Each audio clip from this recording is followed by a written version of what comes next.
Kisah terbunuhnya Nabi Yahya dan perempuan yang menginginkan darahnya.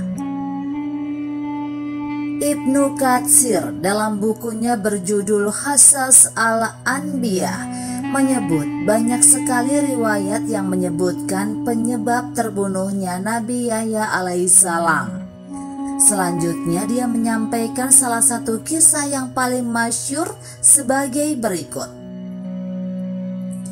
Ketika itu ada seorang raja di Damaskus yang ingin menikahi muhrimnya sendiri atau wanita yang tidak boleh ia nikahi. Lalu Yahya melarangnya melakukan hal itu. Maka wanita yang diinginkan oleh raja itu pun kesal terhadap Yahya. Kemudian wanita itu merayu raja tersebut untuk menghalalkan darah Yahya baginya, dan ternyata raja itu mengizinkannya. Lalu wanita itu pun mengutus seseorang untuk membunuh Yahya. Dan tidak lama kemudian utusan itu membawa kepala dan sisa darah Yahya di dalam sebuah keranjang. Dan dikatakan pula bahwa pada saat itu juga wanita tersebut meninggal dunia. Riwayat lainnya menyebutkan bahwa istri dari raja itulah yang menyukai Yahya. Lalu dia mengirim surat kepada Yahya, namun Yahya menolaknya. Setelah wanita itu putus asa mengejar Yahya, maka dia membuat siasat agar raja dapat membunuh Yahya. Pada awalnya raja itu menolak untuk membunuh Yahya, namun pada akhirnya dia menyetujuinya. Lalu dia mengirim seseorang untuk mencari dan membunuh Yahya. Setelah dibunuh, darah dan kepala Yahya dimasukkan ke dalam keranjang dan diberikan kepada wanita tersebut. Riwayat Ishaq bin Bishyr dalam kitab Al-Mubtaba. Ishaq bin Bishyr meriwayatkan dari Yakub al-Kufi, dari Amru bin Maimun, dari ayahnya dari Ibnu Abbas, bahwasannya ketika Rasulullah Shallallahu Alaihi Wasallam melakukan Isra Mi'raj, beliau bertemu Zakaria di atas langit. Beliau menyapanya dan bertanya, "Wahai Abu Yahya, ceritakanlah tentang peristiwa pembunuhanmu dan mengapa Bani Israel membunuhmu." Zakaria menjawab, "Wahai Muhammad, aku beritahukan kepadamu bahwa Yahya adalah manusia terbaik pada zamannya. Dia memiliki wajah yang rupawan dan bersinar, dan seperti difirmankan oleh Allah bahwa dia adalah seorang panutan dan berkemampuan menahan diri dari hawa nafsu. Dia sama sekali tidak butuh seorang wanita." Lalu istri dari Raja Bani Israel ketika itu yang senang menggoda kaum pria suka terhadap Yahya sebelum wanita itu menjadi istri raja.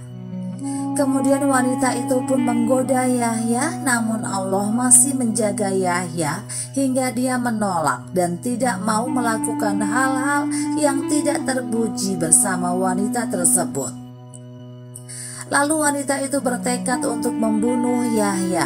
Ketika itu adalah hari raya, hari berkumpulnya semua masyarakat dalam setiap tahunnya. Lalu raja pun berkumpul bersama rakyatnya untuk merayakan hari itu. Kemudian wanita itu menghampiri raja yang memang suka terhadapnya. Namun wanita tersebut saat itu belum menyukainya.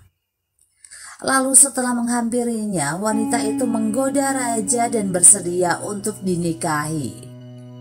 Setelah mendapatkan penawaran yang memang ditunggu-tunggunya, lalu raja itu berkata, "Mintalah kepadaku apa saja yang kamu inginkan, aku pasti akan meluluskannya." Lalu wanita itu berkata, "Aku ingin darah Yahya bin Zakaria." Raja itu terkejut bukan main, lalu dia berkata, "Mintalah yang lain atau darah orang lain selain Yahya." Wanita itu tetap bersikukuh, "Aku hanya ingin darah Yahya." Maka raja itu pun menyetujuinya. Baiklah kalau begitu, darahnya akan aku berikan kepadamu. Kemudian raja itu mengutus para pasukannya untuk mencari Yahya dan membunuhnya. Tidak lama kemudian mereka pun menemui Yahya yang sedang sholat di mihrabnya, dan aku juga sedang sholat di sampingnya. Lalu mereka membunuh Yahya dan meletakkan kepala dan darahnya di dalam sebuah keranjang. Lalu Nabi bertanya, "Apakah kamu masih dapat bersabar ketika itu?"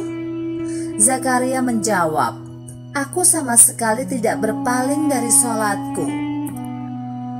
Lalu Zakaria melanjutkan, "Kemudian kepala Yahya diberikan kepada wanita itu dan diletakkan di hadapannya. Pada sore harinya Allah membinasakan raja, keluarganya, dan seluruh bala tentaranya." Kelebihan Nabi Yahya. Nabi Yahya alaihissalam merupakan pribadi yang memiliki kelebihan, sebagaimana yang diungkapkan Rasulullah Shallallahu Alaihi Wasallam. At-Tabrani meriwayatkan bahwa Rasulullah Shallallahu Alaihi Wasallam berkata, "Tidak seyogyanya bagi seseorang berkata, saya lebih baik dari Nabi Yahya bin Zakaria." Maka kami berkata, "Wahai Rasulullah, dan dari manakah engkau mengetahui itu?" Lalu Nabi berkata, "Apakah kalian tidak mendengar atau mengetahui bagaimana Allah menggambarkan dia, Nabi Yahya, di dalam Al-Quran?" Nabi berkata sebagaimana yang tertuang dalam Al-Quran surat Maryam ayat 12. "Wahai Yahya, ambillah Alkitab Taurat itu dengan sungguh-sungguh, dan kami berikan kepadanya hikmah selagi dia masih menjadi anak-anak." Kemudian Nabi Muhammad SAW membacakan lagi sampai pada surah Al-Imran penggalan ayat 39. Nabi Yahya menjadi panutan, pribadi yang menahan diri dari hawa nafsu, dan seorang nabi yang termasuk keturunan dari orang-orang saleh. Nabi melanjutkan, Nabi Yahya merupakan seseorang yang tidak pernah meluangkan waktunya untuk berbuat kejahatan maupun mementingkan kejahatan. Dijelaskan bahwa Nabi Yahya juga menyerukan kitab Taurat dipahami dengan sungguh-sungguh, dan makna dari Taurat dapat dimaknai secara mendalam dan sebaik-baiknya. Nabi Yahya juga menekankan pentingnya mengaplikasikan ajaran-ajaran yang termaktub dalam Taurat, baik itu syariat maupun etika dan adab sebagai seorang hamba. Sebab sesungguhnya keberkahan ilmu itu terletak pada penerapannya.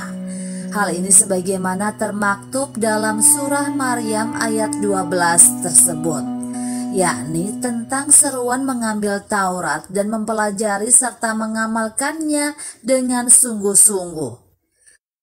Dan pada ayat 15 Allah berfirman yang artinya, kesejahteraan atas dirinya pada hari dia dilahirkan dan pada hari dia meninggal dan pada hari dia dibangkitkan hidup kembali.